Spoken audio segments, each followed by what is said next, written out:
The decision of the Federal Executive Council to approve the procurement of operational vehicles, equipment and communication gadgets for security agencies in the FCT will no doubt complement ongoing efforts to repel the advancement of armed groups, terrorists and bandits into the capital city. But the Minister of FCT says this is just part of periodic support to security agencies and insists there is no cause to panic, as security operatives are working round the clock to keep citizens safe. This is just a coincidence, but it's part of our normal support to them. With regards to the issue of attacks in the FCT, which was just raised by one of you, I believe a few days ago in this very hall, the relevant security agencies gave you a very comprehensive briefing of all the issues. But what I can just add here is that there is tremendous effort by all to make sure that Abuja continues to be a safe haven for all of us. Thank you. For the Ministry of Transport, a memo was approved for a public-private partnership arrangement for the development of the Badagry Deep Sea Port. The port will be concessioned for a period of 45 years. The federal government is already looking forward to the revenue flow from this seaport, as it will position Nigeria as the maritime hub of West and Central Africa. The enforcement team of Ondo State Internal Revenue Service began its assignment in Oda Town, Akure South local government area of the state. The team was led by the Assistant Director of State Counsel to the agency, Oyetan Afuakbe.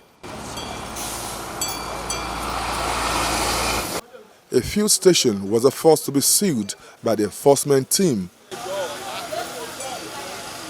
It was shut down for non-payment of the land use charge.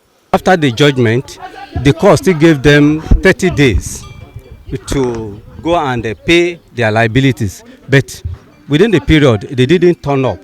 And at the end of the day, we decided to carry out the enforcement of the court. And that is why we are here today. We have about more than 33 that we are carrying out now, that amounted to over 23 million naira. The team also visited Ijapo and Okijebu areas of Akure, where a gas station was shut down. The team leader said the business premises were sealed after obtaining court order. He said any attempt by the defaulters to open their business premises will amount to contempt of court. This is what we call contempt of the court. If they break the padlock, they have committed error, a wrong against the court, and the court has a way of getting them arrested and take them to the appropriate place.